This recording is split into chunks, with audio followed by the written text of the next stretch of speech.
Welcome to MOOC NPTEL course on Bioengineering, an interface with biology and medicine. In today's class, we will study Mendelian genetics in more detail. We will discuss the chromosomal basis of inheritance and will find out what are the heritable factors involved as defined by the Mendel. I must say that Mendel made huge contributions for identifying that there are certain factors, heritable factors, which transmit from one to next generation. But quite long time people did not know that what those factors are. And then also people did not have too much information about whether those factors in which manner they are inherited. So few scientists started making more investigation, and one scientist who had made huge contribution in the area is Morgan, and I'll talk about some of his experiments. But before what we are going to talk is, are the genes for the P properties which we are talking, are they present on the chromosomes, and do they segregate as a part of the divisions, meiotic divisions, the way we have been studying the meiosis process, right? So in this case here we have yellow and round, and we have green and wrinkled seeds. As a part of meiosis, these gametes are separated, and if these gametes contain the genes, those genes which are giving the properties like yellow and round seed or green or wrinkled seed, so are they also getting segregated as a part of these divisions which are happening? So genes are located on the chromosomes, and what is the behavior of these chromosomes during the meiosis process, and whether Mendel's law, which we have talked about the segregation and independent assortment, is also valid as a part of these chromosomal basis of separation. Little complex slide, but one could start thinking and refreshing yourself about meiotic cell division. So as a part of law of segregation, the two alleles for each of these genes will separate during the gamete formation, which you can follow the same what we have done in the meiotic process. And the law of independent assortment, it means alleles of genes on the non-homologous chromosomes would assort independently during the gamete formation. So it's very well color coded here in the red and blue, showing that your capital R and small r alleles for the same gene properties, how in the meiotic process they are getting segregated. So these are the kind of assumptions made, thinking about whether what Mendel has discussed, whether that has any basis at the chromosomal level. So far what we talked is essentially that Mendel's dihybrid crosses one could correlate also at looking at the behavior of the chromosomes during meiosis. During meiosis, these homologous chromosomes, they get segregated, and therefore alleles also get segregated. The behavior of chromosomes in meiosis process of the F1 generation, as well as after the fertilization in the F2 generation, could be observed by what Mendel has already shown in his crosses. So while these are some assumptions, but there is no experimental evidence that how one could prove this. And this is an area where I must say that another scientist who made huge contribution is Dr. Morgan, who studied the Mendelian inheritance and what are its physical basis at the chromosomal level. So this is a scientist for whom we are talking, Thomas Hunt Morgan, Columbia University, and he selected a model system which is Drosophila, or the fruit fly. So far we have been talking mainly about pea plants, and but at some point I had mentioned to you that many people like to work on Drosophila because again it comes in many properties. You can grow them very fast. I'm sure you would have seen Drosophila in some time on the banana peel. You will see those small flies with red eyes. And people make these cultures of these particular Drosophila stalks they make. This is showing you here lot of labs which works in the genetics and developmental biology area. They have the stalks of these Drosophila strains, and these Drosophila you can make mutations in different genes, and you can keep those and keep growing those, which can be very handy for doing lot of experiments and testing your hypothesis. So what is shown here, you have small tubes, and in those tubes you are having banana peels and some nutrients on which these flies can grow, and people store them and mate them and make sure that they are maintained well for doing a lot of genetic experiments. So this is where we are right now, but at that point in 19th century, Morgan started working on Drosophila and thought about looking at Mendelian genetics at the fly level. So let's see what kind of experiment he did. Finally, he provided evidences that chromosomes are indeed the location of Mendel's heritable factors. So I have, there is no suspense on that. I already made the conclusion. But now let's see the experimental system and what kind of things he did. So now nomenclature of the things, the way we have been discussing from the pea plant will slightly change. Here we are talking about phenotypes of Drosophila. Some characteristics, if these are commonly found, for example, red eyes, that is wild type character. And if a deviation of that is found, that is known as mutant type behavior. So if this particular eye is white eye, which is not commonly found in Drosophila, that is a mutant type behavior, whereas the red eye is commonly found normal phenotype, that is wild type. So I'm sure now you are familiar with the wild type and the mutant terminologies. Let's look at some of the how you can denote them. So far we are talking about in the pea plant context, only simple nomenclatures. Now let's add a little bit complexity here. When we say wild type, you are denoting with a plus sign, and when you have a mutant, then there is a no plus sign. We are also showing here male and female chromosomes. So this is a male Drosophila, so XY chromosomes, and X is having W suffix on that or superscript on that. So that is a mutant behavior. Now this particular thing is XX, a female. Both contain W+, that is a wild type, which will give the red eye pattern.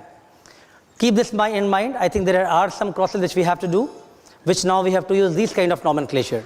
So if in a given cross, some point, we'll talk to you about a given property, its wild type and the mutant behavior, you can denote those with plus or without plus. All right, so now let's see what kind of cross Morgan did. So he took these wild type female fruit fly as well as mutant white-eyed male fruit fly, and then observed their progenies in the F1 and F2 generation. So in this case, the female is red-eyed here and male is white-eyed in the parent generation. In the F1 generation, all the offsprings, they showed red eye. Just imagine what Mendel's experiment were, right? So purple was the dominant, and now that was shown in all the F1 generation. Something similar he also seen.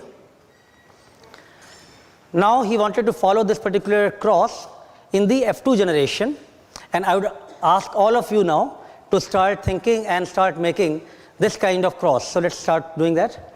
All right, so we have the, so you have to now start making X and Y chromosomes. And then also you have to denote what is a wild type and what is mutant, right?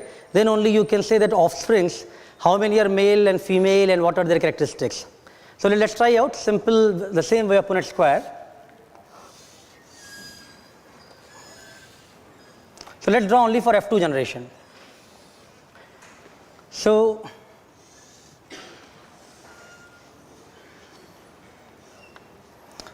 this is Y chromosome, and we have this X chromosome, which is having W+.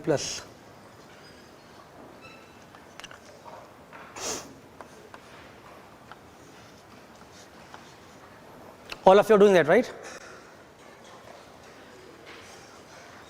All right, I'll come and see your results, all right?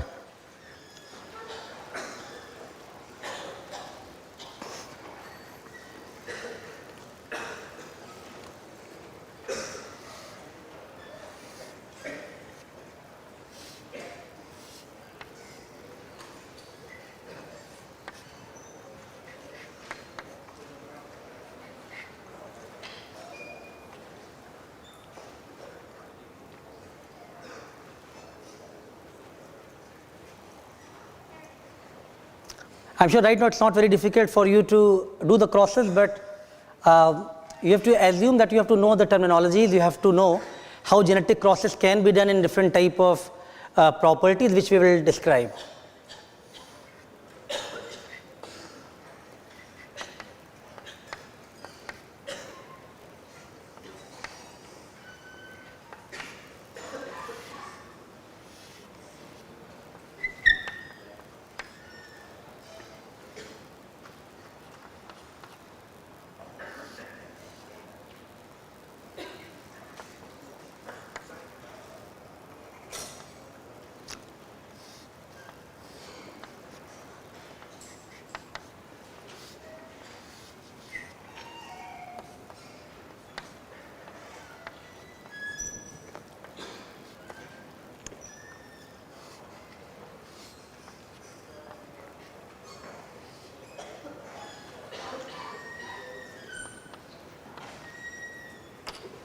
All right, so I'm sure all of you have done your cross by now.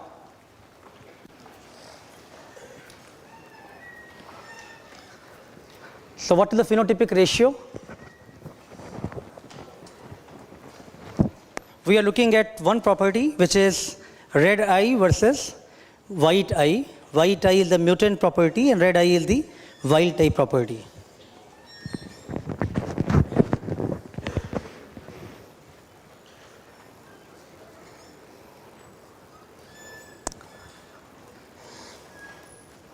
And these signs are for male and female, which also is important to draw those.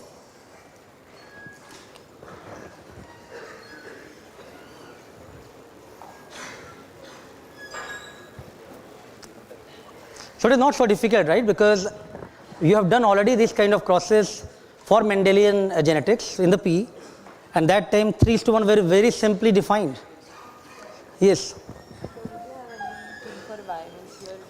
All right, so a good observation that whether we have no gene on the Y chromosome, and that is, I think, a right observation, that what Morgan also proved here, that certain genes, they are only carried on a specific type of either X chromosome or Y chromosome. So some properties are linked to specific sex chromosomes. They are not present in both the chromosomes. And therefore, and this observation did not come beforehand, it came only after this cross. So now if you realize, we have only one white-eyed male, right, which is the mutant type.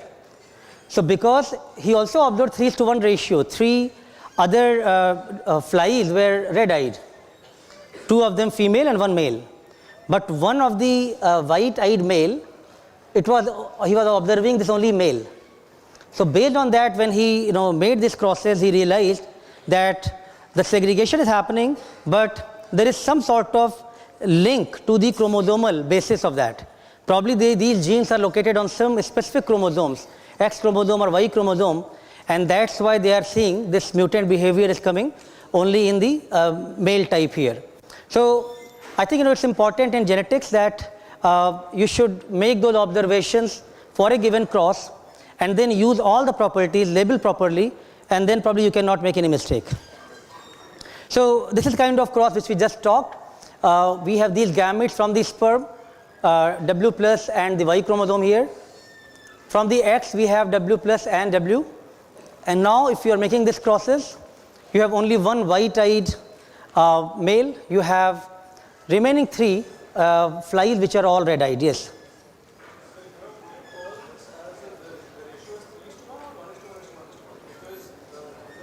So phenotype wise, there 3 are red-eyed. Phenotype, if you look at of the 4, it's 3:1. All right, so what we just discussed, the cross, the main points of this cross are that the mutant or the white eye trait, that is recessive as compared to the wild type of the red eye trait, which is W plus.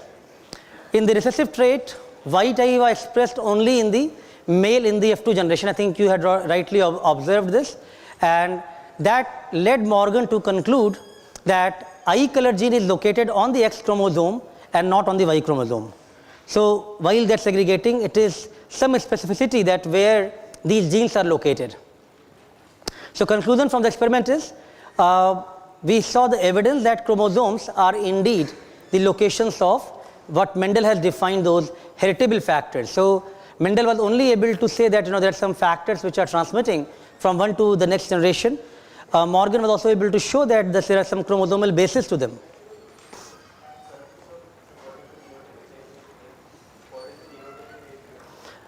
All right, so genotypic ratio, you can say in the female what is the genotypic ratio, in the male what is genotypic ratio, and overall genotypic ratio of all the offsprings. So in that way, yeah, it can be, you can say that among the female this is the genotypic ratio, among the male this is genotypic ratio, among all of the 4 what is the phenotypic ratio, or even you can split into male and female and you can put in the ratio form. So if you think about human and the chromosomal basis of sex in human, we have 44 pair of the 44 autosomes and XY chromosomes are there. So these 22 plus X or 22 plus Y part of the sperm and 22 plus X part of the egg. This is known as the XY system, where X and Y chromosomes and the various genes which are linked to them are getting segregated. So, sex of a child actually depends on whether the sperm contains X or the Y chromosome, because egg will always carry X chromosome only. So, the sex of child will be derived from the sperm, whether it is coming from the X part or the Y. So, there are many sex linked genes which are only found on the X chromosome or the Y chromosomes, and the Y linked genes are actually much smaller in number. Only around 78 genes have been found on the Y chromosomes, whereas on the X chromosome almost 1100 genes are there. So, a lot of properties are only uniquely present on the X chromosome or on the Y chromosome, and they will follow that pattern coming from these chromosomes. If you look at this circle, can you read something in that? How many people cannot read? Cannot read? How many people cannot read? All right. So, well, if in case you are not able to read, I think you should pay some close attention to this, and you should go for some test. You might be not able to distinguish the colors so easily, and this is reality, right? Because for many of the exams, especially for the railways, military, etc., they also test for your color blindness. Can you distinguish the colors clearly? So many of the disorders which are sex linked includes red green color blindness, muscle dystrophy, you have night blindness and hemophilia. So many of these diseases are actually derived based on the transmission of X linked recessive traits, especially for the red green color blindness. So let's think about the red green color blindness, which is much more apparent case. Let's think about again some of the ways to denote the conditions. Please pay attention to this slide. A lot of questions are going to be based on this.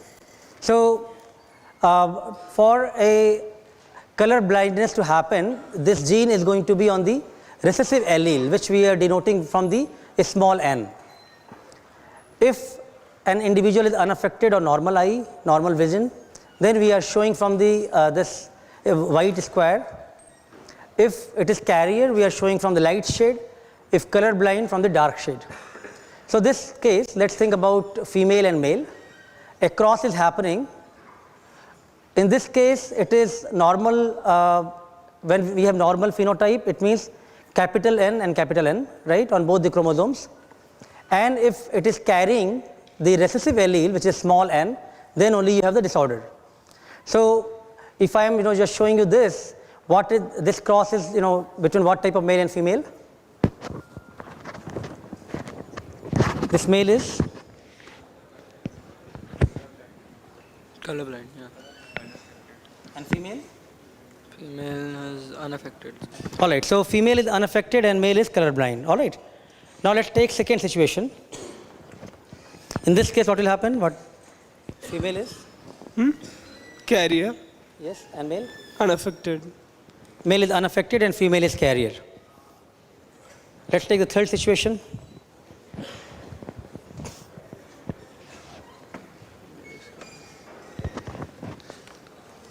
Female is carrier and male is colorblind. All right. So I'm hoping that in addition to looking at just the colors, you're also paying attention here that whenever there is a small n, which is recessive allele is there, with the male, it is only it has to be only one on the X chromosome. So it's always getting colorblind. Now in the female, even if it is present in one copy, then still it is only carrier. It is not showing the full effect. Right? Now let's try to take these conditions and then do the crosses and see what will be the fate of these offsprings coming from these crosses. Please start doing that.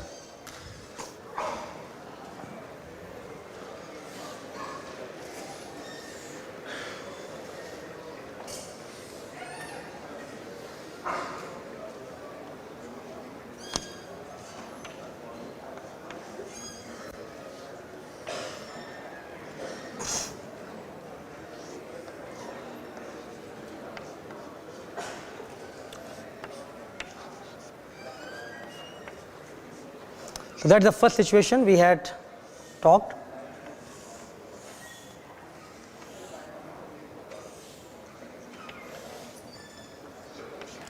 Second one is that we have male which is normal and female is carrier.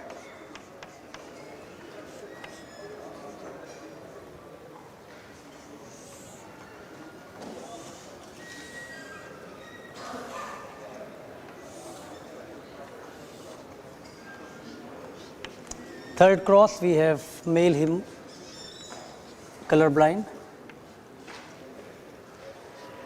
and female is the carrier.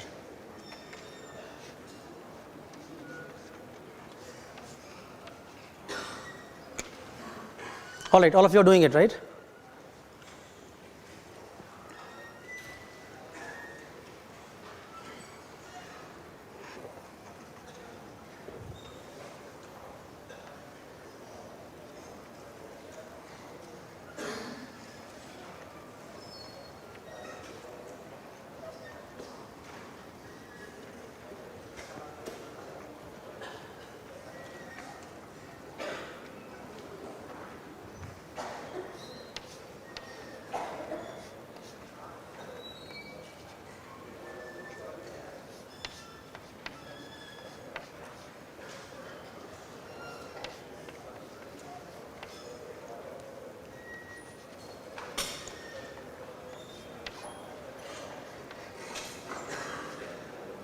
Also should write based on the X, X, X, Y, which are male and female.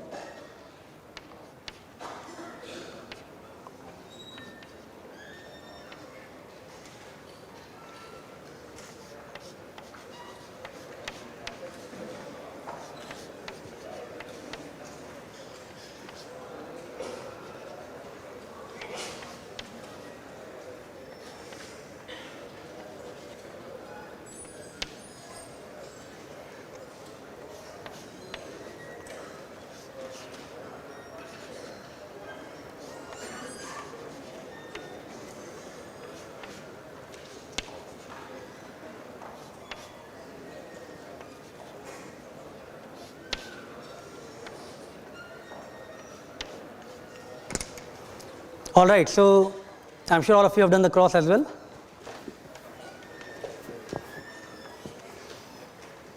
So you have to now do these crosses and give me the answers for each of the cross. What will be the progenies look like? And when the questions will be asked, you will be actually given a situation when that, if the cross happens and the kind of child which are born, 50% of them are carrier and 50% of them of normal, what could be the genotype of the parents? So then you have to go backwards. So let's go one at a time. The first cross, is everybody trying now? Everybody is comfortable? How about this side?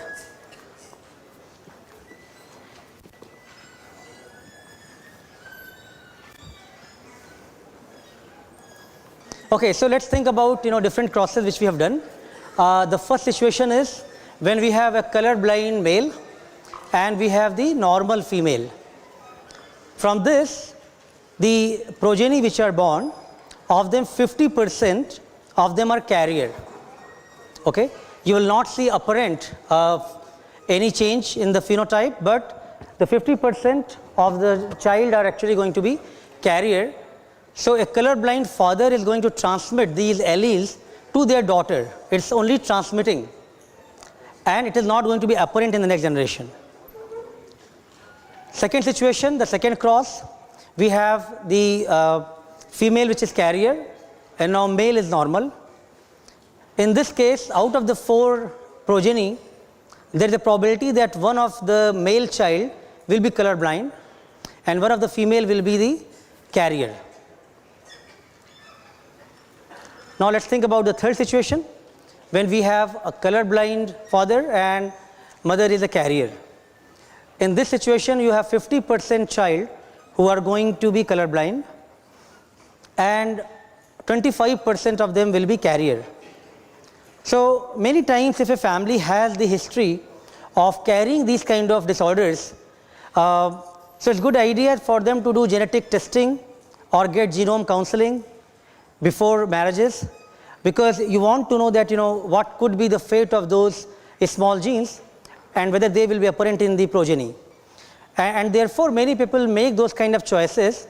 In this case, if let's imagine here, in this case, even if the father is actually color blind, but as long as mother is totally normal and not carrier, then the progeny will not have any effect. But if this is the third situation is there, the father is color blind and they are not doing any genetic testing, they are marrying with anybody, and then that female is also carrier, then the possibility is that most of the child will be either color blind or they will be carrier. So these are reality, and many times when these genetic disorders happen, people do these genetic testing to ensure that they can avoid this situation. Okay, so these things can be just done in the same kind of mathematical probabilities the way you read many other mathematics questions. So conclusions from these crosses are their fathers pass X-linked alleles to all of their daughters, but none to their sons. And these child daughters, they are actually carriers. They are going to carry from that generation to the next generation. Mothers can pass the X-linked genes and alleles to both the son and daughters. Any male which receives the recessive allele from the mother will express the trait. Sometime I'll just give you this kind of statement, and I'll ask you to show this is true or false by doing a cross. The small cross which I showed you are very simple, but it becomes difficult when you have been just given a statement and you have to derive the crosses based on that. So I am hoping that from this exercise you are getting more comfortable now, and you should be very easily able to derive those crosses now. So far more males than females actually have X-linked recessive disorders. So absence of one or more of the proteins which is involved in doing the blood clotting is not found in this particular disease condition, and therefore there is excessive blood loss happens from the wound site. In fact, nowadays, because of all our advancement understanding of doing genetic engineering and protein research, it is now possible that we have those clotting factors which in the purified form present, which could be injected in the individuals, and one could try to overcome this deficiency. But of course that time it was much more serious issue. And what was more interesting, that people started observing Queen Victoria's family, that many of their descendants were actually passing these traits. So many of the royal family children were carrying these alleles, and therefore some of them started showing these symptoms, and then it became more apparent that it's not only one child which is having problem. There are many from that family who are having these issues, because their intermarriages were from the very small group of individuals from Spain, Russia, etc. But this was definitely one of the very interesting fact. It was happening in royal families, so became much more apparent, and everybody started noticing this problem. And that time some scientists published a study on hemophilia, and then they this thing became much more like a case study for all the scientific community to find out what is happening in the royal family and how the genes are getting inherited. Okay, so the conclusion is that you may now overcome some of these deficiencies because we have understanding of how to synthesize these proteins and the clotting factors, which could be injected in the individual, and that may prevent the blood loss. But nevertheless, understanding the genetic basis is very crucial, and these kind of genetic counseling per se can actually help us to avoid many of these kind of mishappenings.